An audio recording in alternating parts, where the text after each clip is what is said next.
నేనేమి తెలుసుకుంటే నా దౌర్బల్యాన్ని వదిలిపెట్టగలను చెప్పండి.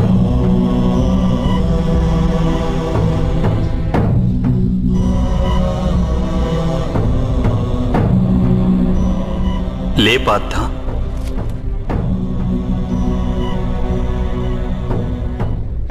శ్రద్ధగా విను. జీవిత రహస్యాన్ని తెలుసుకో.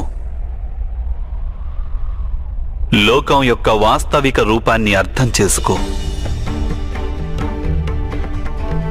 గంగా ప్రవాహంలో పిడికిలిని ముంచి వెలికి తీసినచో నీకు ఏదీ ప్రాప్తించదు. కాని అరచేతులతో దోసిలి పట్టి గంగా ప్రవాహంలో ముంచితే ఆ గంగా జలంతో నీ జీవితం పావనమవుతుంది. పరబ్రహ్మం విభాజన చెంది పురుషుడు ప్రకృతి ఉద్భవించాయి. అప్పుడు పురుషుడు అంటే పరమాత్ముని అంశ ఆత్మగా మారి ప్రకృతిలోని ప్రతి వస్తువులోనూ నివసించడం జరిగింది. ఆ ఆత్మను మోహం, అంధకారం ఆవరించాయి పార్థ. ఆ మోహనిద్ర నుండి జాగృతమై తనని తాను పరమాత్ముని అంశగా తెలుసుకోవడమే ఆత్మ యొక్క కర్తవ్యం, ఉద్దేశ్యం. అదే జీవన కార్యం. కాని మాధవ, ఒకవేళ ప్రతి ఆత్మ పరమాత్మ అంశ అయితే మరి ఉన్నతి అధోగతి స్వయంగా పరమాత్మే చేస్తున్నాడా? బురదలో పడిన రత్నం ఏ విధంగా ప్రకాశించదో అదే విధంగా ప్రకృతిలోని 24 పదార్థాల నుండి వేరైన ఆత్మ అది ఒక పరమాత్మ అంశే అనే సత్యాన్ని విస్మరిస్తుంది. ఆత్మలు ఎక్కువ శాతం తమ దేహాన్నే సర్వస్వంగా భావిస్తాయి. తాము దేహానికి భిన్నమని అవి తెలుసుకోలేకపోతాయి. శరీరానికి కలిగే సుఖం, దుఃఖం, రుచి, వాసన ఇత్యాది అనుభవాలను అవి తమ అనుభవాలని భావిస్తుంటాయి. అసలు మార్పు కోసం ప్రయత్నం కూడా చేయవు.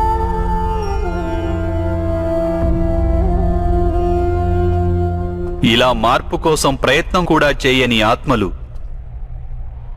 నిరంతరం అధర్మం చేస్తూనే ఉంటాయి. వాటిని జాగృతం చేసేందుకు దండన విధించడం అనివార్యం.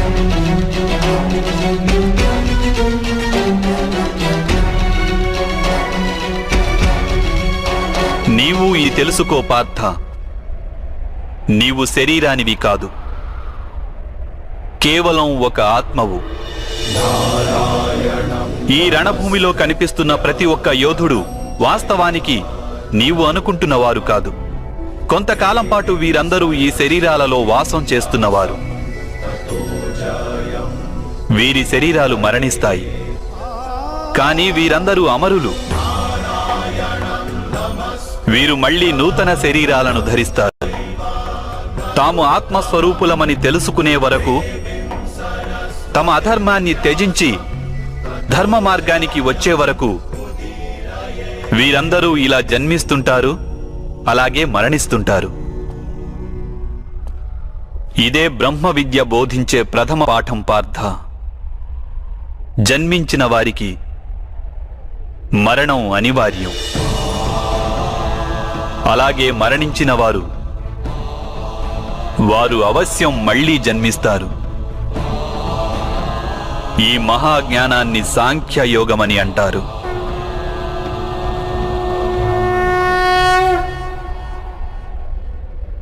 ధర్మం, అధర్మం అంటే ఏమిటి మాధవ? ఏ మార్గాన్ని అనుసరించి మనిషి తాను ఆత్మస్వరూపుడనని గుర్తిస్తాడో, పరమాత్ముని అంశగా ఉద్భవించానని తాను తెలుసుకుంటాడో ఆ మార్గాన్నే ధర్మమని అంటారు.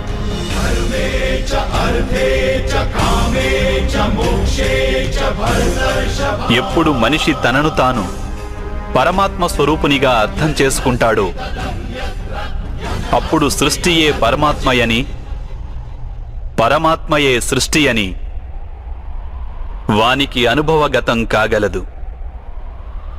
సృష్టికి పరమాత్మకు ఏ భేదమూ లేదు.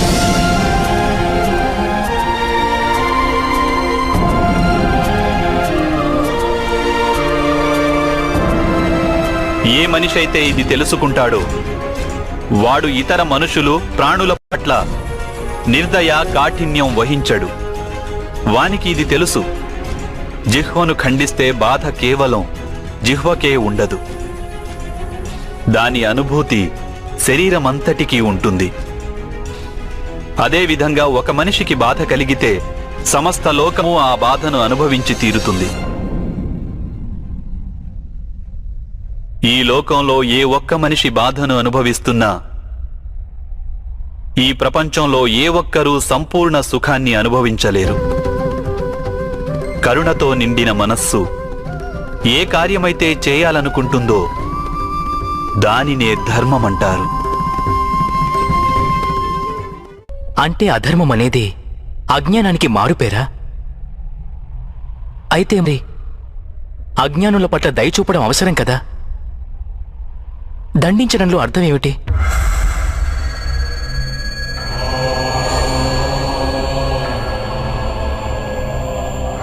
అజ్ఞాని జ్ఞానం విలువను తెలుసుకునేందుకు సిద్ధంగా లేకుంటే, జ్ఞానం వైపు దృష్టి సారించేందుకు సిద్ధంగా లేకుంటే అప్పుడు దండనే దయ అవుతుంది.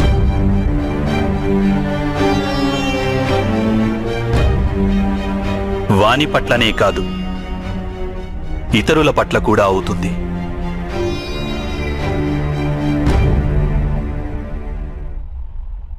సృష్టిగతి సదా పరమాత్మ వైపే ఉంటుంది, ఇది అనివార్యము. కానీ అప్పుడప్పుడు ఒక దుస్థితి ఉత్పన్నమవుతుంది. అజ్ఞానం, మోహం, అధర్మం పెరిగిపోతుంటాయి. లోకంలో ధర్మం లుప్తమవుతుందన్న భయం ఉత్పన్నమవుతుంది. లోకంలో ధర్మం లుప్తమైపోయినప్పుడు కరుణ నశించిపోతుంది, అదేవిధంగా సత్యం కూడా నశించిపోతుంది. రానున్న తరాలకు ధర్మం ప్రాప్తించాలంటే ఈరోజే అధర్మాన్ని నాశనం చేసి ధర్మాన్ని పునఃస్థాపించడం అనివార్యము పార్థ.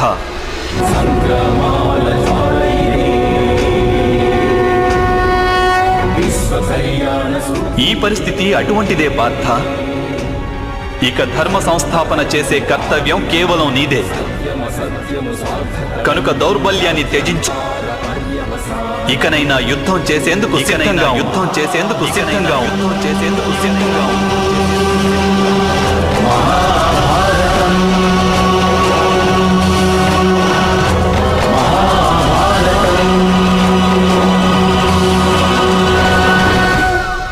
మరి నా చేతులలో హత్యలు జరుగుతాయి మాధవ. నా కారణంగా ఇంకొకరి ప్రాణాలు పోతే నాలో ఉన్న కరుణ నశించినట్లు కాదా మాధవ?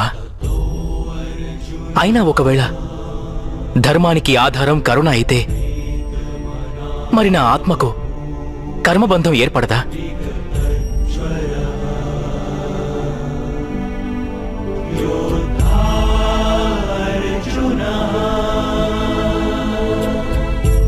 కర్మబంధం అనేది అవశ్యం ఏర్పడుతుంది,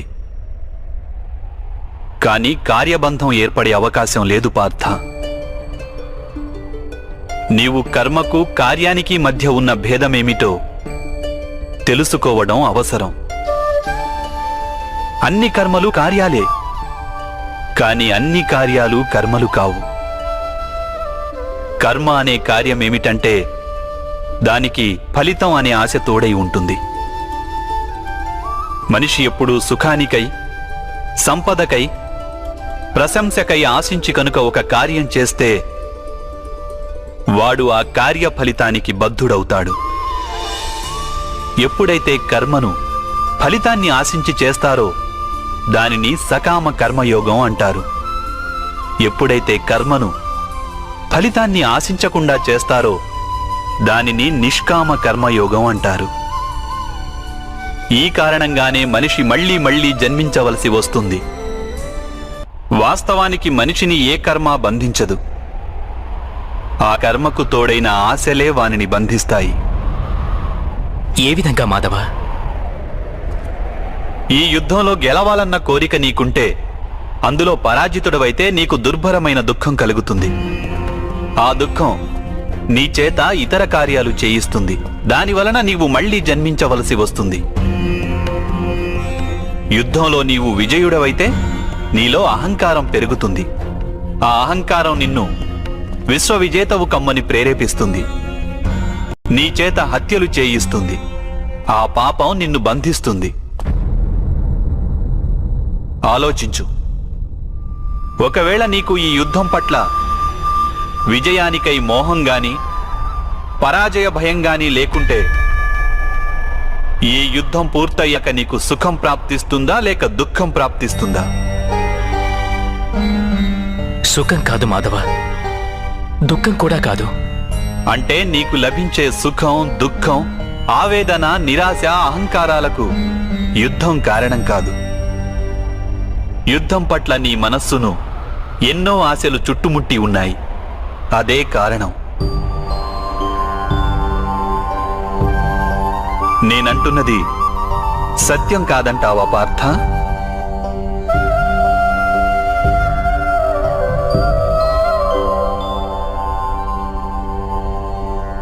సుఖ దుఃఖే సమే కృత్వా లాభాలాభౌ జయాజయౌ తతో యుద్ధాయ యుజ్యస్వ నైవం పాప మవాప్స్యసి. అంటే సుఖ దుఃఖాలను సమానంగా భావించి లాభం, హాని, జయాపజయాల గురించి ఆలోచించకుండా నీవు యుద్ధం చేస్తే కౌంతేయ, నీవప్పుడు పాపంలో భాగస్థుడవు కాబోవు. దీనినే కర్మయోగం అంటారు. కాని మాధవ, ఒకవేళ కార్యబంధం నిశ్చితమైతే లౌకిక జీవితాన్ని విడిచి సన్యాసం తీసుకోవడం ఉచితం కాదా? ఈ ఆలోచన పర్యవసానంగానే ఈ రోజున యుద్ధం జరుగుతోంది పార్థ.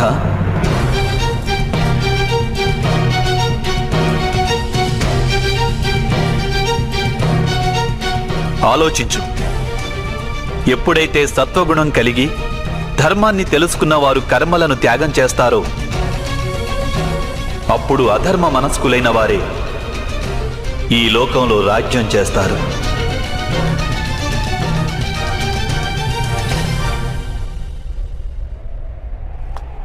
ఒకవేళ మహితాత్ములు లౌకిక జీవితాన్ని త్యజించి ఉండకుంటే ఈరోజు అధర్మం ఇంతగా పెరిగేది కాదు.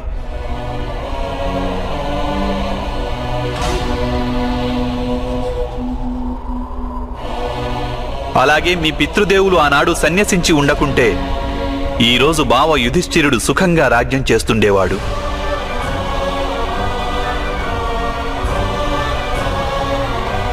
అలాగే తన ప్రజలకు న్యాయం, ధర్మం గురించిన జ్ఞానాన్ని అందించేవాడు. కానీ బాధాకరమైన విషయం ఏమిటంటే సత్వగుణం నిండిన వారే లోకానికి లాభం చేకూర్చగలరు. కానీ వారే సన్యసించాలని ఆలోచిస్తారు. జలం బాష్పంగా మారి ఆకాశానికి చేరుతుంది. ఇక బురద అక్కడే పడి ఉంటుంది. అలాగే సత్వగుణం గల సజ్జనులు లోకాన్ని త్యాగం చేస్తుంటారు. ఇక తమస్సులో ఉన్న అధర్మపరులు లోకంలోని కార్యాలు చేస్తుంటారు. ఈ కారణంగానే లోకంలో పాపం, అధర్మం పెరుగుతుంటాయి.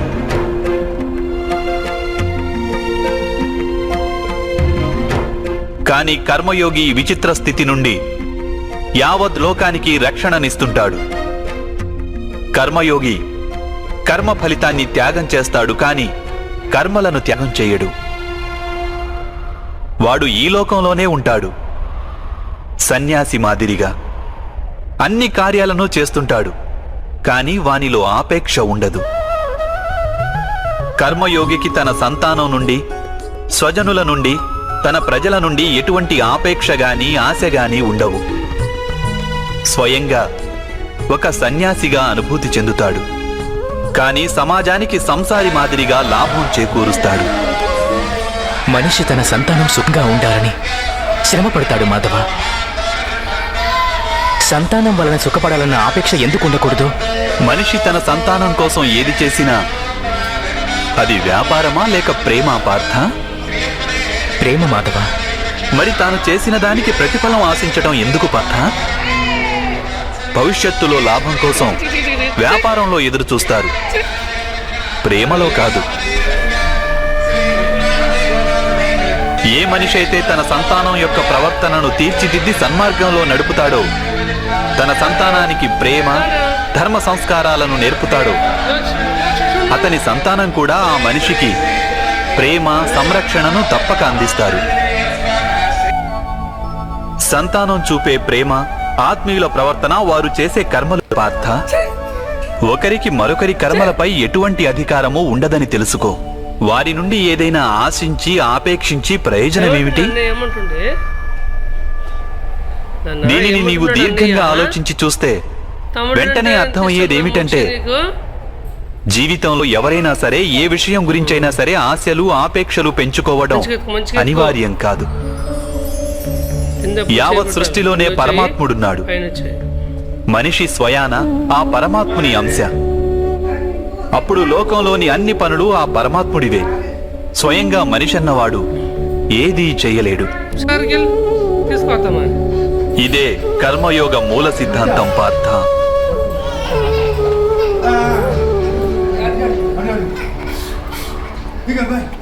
ఇప్పుడు నీవు కూడా కర్మయోగిగా మారి ఈ యుద్ధం చేయక తప్పదు పార్థ.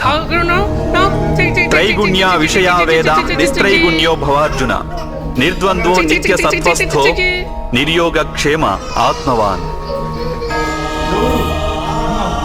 3 గుణాలను త్యజించి నిర్గుణుడివి అయిపో పార్థ.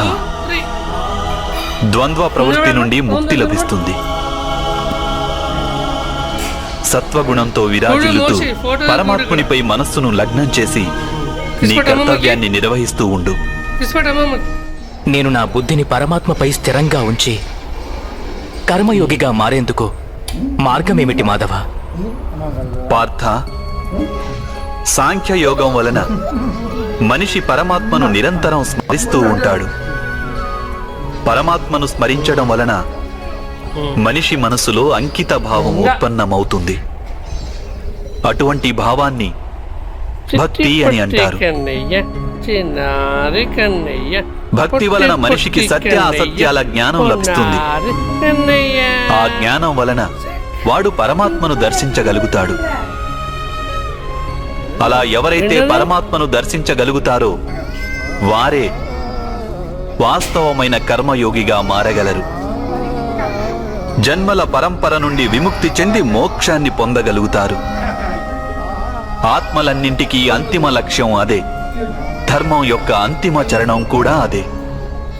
కానీ నేను పరమాత్మను దర్శించకుండా అంకిత భావం ఎలా వ్యక్తం చేయగలను మాధవ? ఈ సృష్టియే పరమాత్మ, పరమాత్మయే సర్వస్వం. పరమాత్మ కానిదంటూ ఇంకేమీ లేదు. ఎవరు తమ ఆత్మను దర్శించగలుగుతారో వారే పరమాత్మను దర్శించగలుగుతారు. ఏ విధంగా ఉప్పులోని ఒక కణానికున్న రుచి మహాసముద్రపు నీటి రుచికి భిన్నమైనది కాదో, అదే విధంగా నీ ఆత్మను నీవు దర్శించడం పరమాత్మ దర్శనానికి భిన్నమైనది కాదు. ఏమైందయ్యా?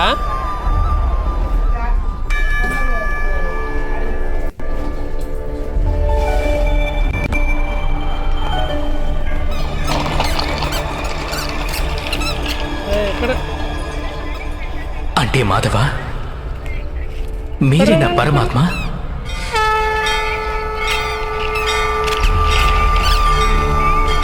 అవును పార్థ, నేను పరమాత్మను. నీవు కూడా పరమాత్మవే పార్థ. కానీ నీవు ఇప్పటికీ జాగృతం కాలేదు. నేను ఈ రహస్యాన్ని తెలుసుకున్నాను.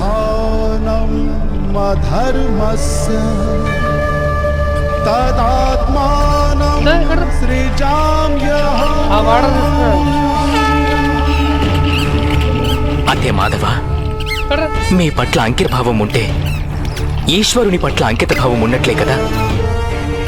అవశ్యం. నా పట్ల ఉన్న అంకిత భావమే పరమాత్మ పట్ల అంకిత భావం.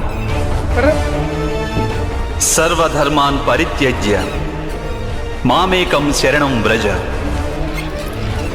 సర్వ జగతిని త్యాగం చేసి కేవలం నన్నే ఆశ్రయించు పార్థ.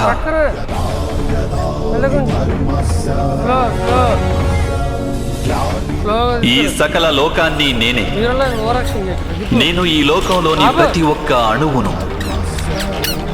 నేనే సూర్యుడిని, నేనే చంద్రుడిని. ఈ నక్షత్రాలన్నీ నేనే, ఈ విశ్వంలోని గ్రహాలన్నీ నేనే. నేను సూర్యుని కంటే ముందు నుండి ఉన్నవాడిని. అలాగే ఒక మొక్కపై తొడిగిన మొగ్గ కన్నా నవ్యుడను నేను. ఈ మానవులందరూ నేనే. నేనే స్వర్గాన్ని నరకాన్ని ధారణ చేస్తున్న శక్తిని. నేనే దుర్యోధనుణ్ణి.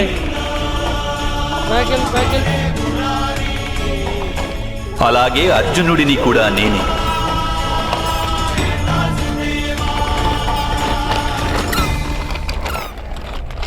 అది ఎలా సంభవం మాధవ? మీరు జన్మించటం పెద్దలు అనేకులు తమ జీవితకాలంలో చూశారు. మేము నవమాసాలు మోసి మీకు జన్మనిచ్చిన మీ మాత జీవించే ఉన్నారు. మీరు పురాతనులు, నాశనం లేనివారు ఎలా అవుతారు? నీవు శరీరాన్ని చూస్తున్నావు, కానీ నేను ఆత్మ గురించి మాట్లాడుతున్నాను. నేను అనేక జన్మలెత్తాను పార్థ. నేను అనేక అవతారాలను ధరించాను. ఎన్నో శరీరాలతో జన్మించాను నేను. అలాగే ఈ మట్టిలో కలిసిపోయాను.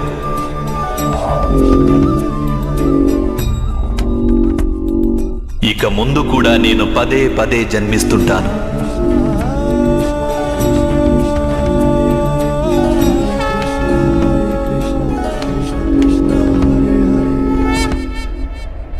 యదా యదా హి ధర్మస్య గ్లానిర్భవతి భారతః అభ్యుత్థానమధర్మస్య తదాత్మానం సృజామ్యం. పరిత్రాణాయ సాధూనాం వినాశాయ చ దుష్కృతాం ధర్మ సంస్థాపనార్థాయ సంభవామి యుగే యుగే.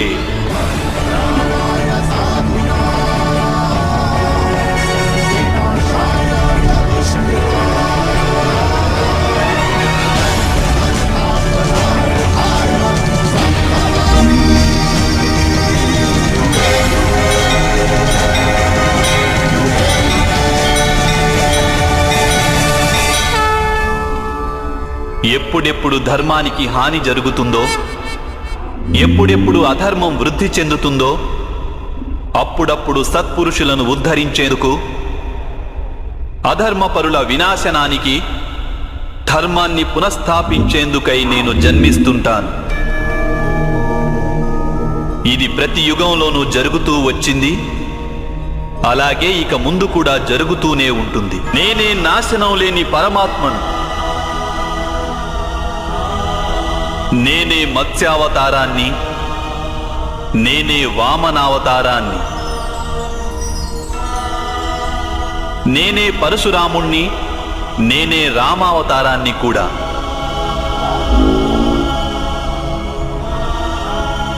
నేనే బ్రహ్మ విష్ణు మహేశ్వరులను,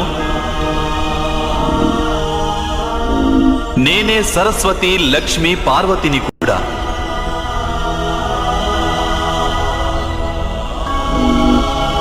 నేను పురుషుడను కాను, స్త్రీని కాను, నపుంసకుడిని కాను. నేను శరీరాన్ని కాను, శరీర అవయవాలను కాను. నేను జ్ఞానాన్ని, సృష్టిని, చైతన్యాన్ని. నేను పరబ్రహ్మను. నేనే సర్వస్వాన్ని. అలాగే నేను ఏమీ కాను.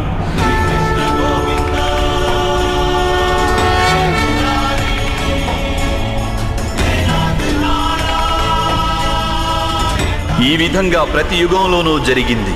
అలాగే ఇక ముందు కూడా జరుగుతూనే ఉంటుంది.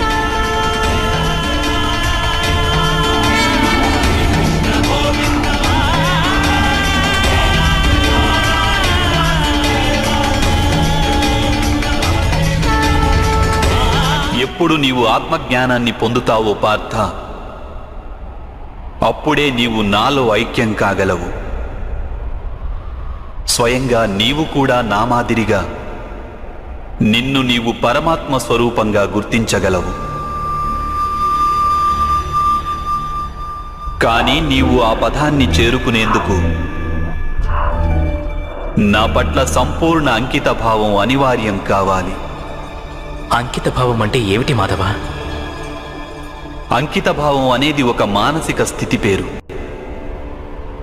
అప్పుడు మనిషి తన సంకల్పాలన్నింటినీ త్యాగం చేస్తాడు.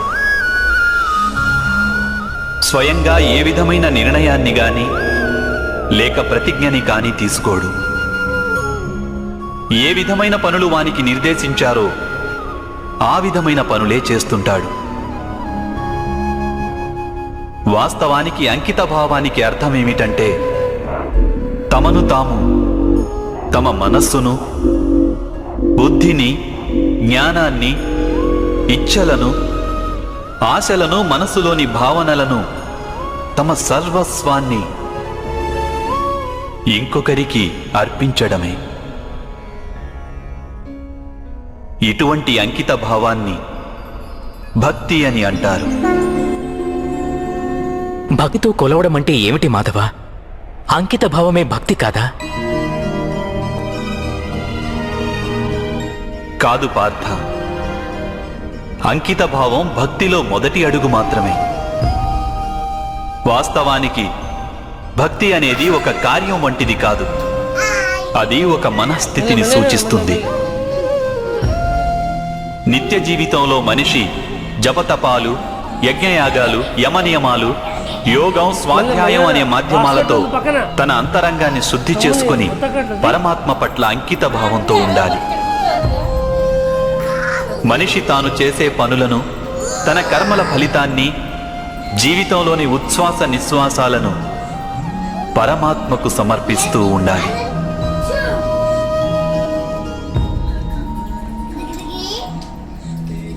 భక్తి కేవలం మనస్థితి అయితే జపాలు, తపాలు ఇత్యాదుల అవసరమేమిటి మాధవ? ఈరోజు శుభ్రం చేసిన పాత్ర ఎలా మళ్ళీ మలినమవుతుందో అదేవిధంగా మనిషి మనస్సు పదే పదే పరమాత్మకు విముఖమైపోతుంటుంది. అందుకే అవి అవసరం. ఈ జపతపాలు, స్వాధ్యాయం ఇత్యాదుల మాధ్యమం ద్వారా మనిషి నిరంతరం తన జీవితాన్ని ఆ పరమాత్మకే అంకితం చేశానని గుర్తు చేసుకుంటాడు. ఏ ఒడ్డున మునక వేయాలన్నది ఇక్కడ ముఖ్యం కాదు. ఇక్కడ ముఖ్యమైనది మునక వేయడం. భక్తియోగ సారం ఒక్కటే పార్థ.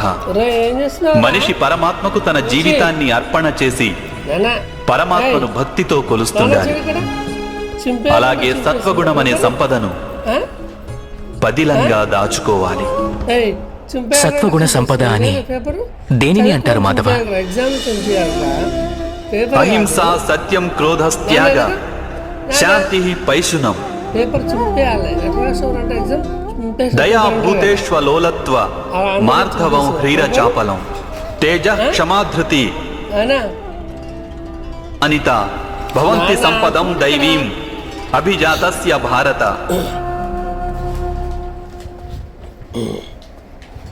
అకారణంగా సదా స్వార్థం కోసం హింసను చేయడం అధర్మం పార్థ. వాస్తవానికి అహింసయే పరమధర్మము.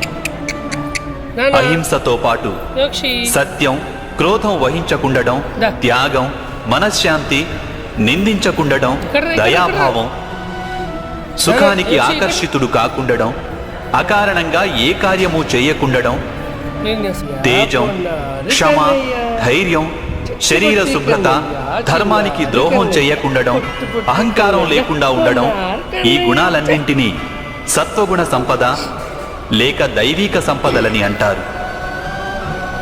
వీటి వలననే మనిషి పరమాత్మను అంటే నన్ను భక్తితో కొలుస్తాడు. తన జీవిత కర్తవ్యాన్ని నిర్వహిస్తాడు, ధర్మ సంస్థాపన చేయగలడు, అలాగే కర్మఫలానికై ఆశను త్యాగం చేసి జీవిస్తాడు. వానికి నేను నిస్సందేహంగా ఈ జన్మలో ఆనందాన్ని అందిస్తాను, మరణించిన పిమ్మట వానిని నాలో ఐక్యం చేసుకుంటాను.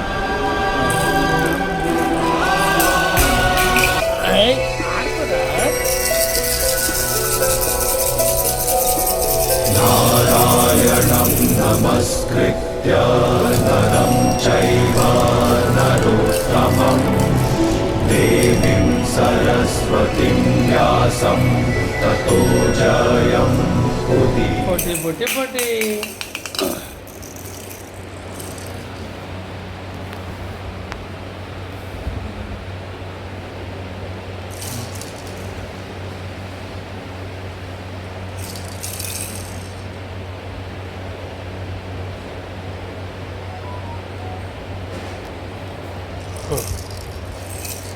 ఇదిగో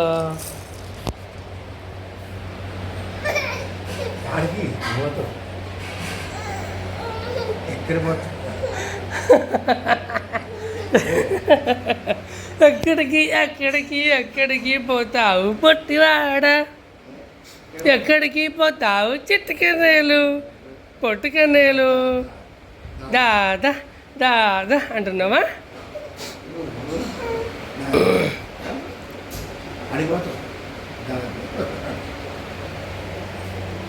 దాదా దాదా దాదా చేసిన దాదా దాదా దాదా చిట్టి చిట్టి పట్టి చిట్టి చిట్టి పట్టి నానా నానా నానా నాన్నలు చిట్టి చిట్టి నాన్న చిన్నారి నాన్న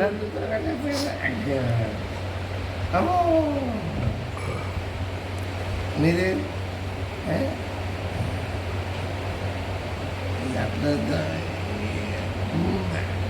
అమ్మ అన్న అన్నయ్యేటి అన్నయ్యేటి అంత ఏమంటుండు తాతయ్య? ఏమంటుండ్రా? ఏమంటుండు తాతయ్య? చెక్కి ఆ చెక్కి మళ్ళీ కొత్త అయిపోయింది. చెక్కి చెక్కి చెక్కి చెక్కి చెక్కి బాగా అలవాటు అయ్యాడు మళ్ళీ చెక్కి చెక్కి చెక్కి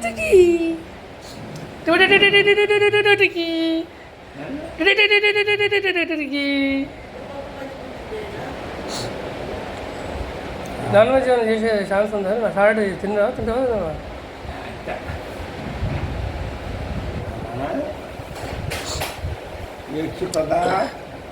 నీకెందుకురా ఫోను?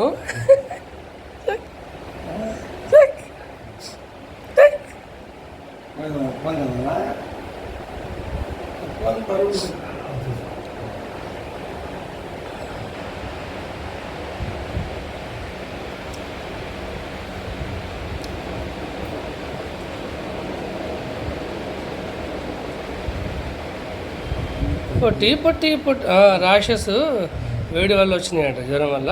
లోషన్ రాస్తే తగ్గిపోతాయంట. ఏం కాదు, ప్రాబ్లం అది. తాతయ్య ఫోన్ కావాలా నీకు? తాతయ్య ఫోన్ కావాలా నీకు? తాతయ్య ఫోన్ మామయ్య అదే చిన్న చిన్నగా వచ్చేసరికి ఆయన గోకేసరికి అట్లా చెమటకాయలు గోకి తెరగట్టు అవుతుంది. అట్లా అయింది. చిక్కి చిక్కి చిక్కి తాత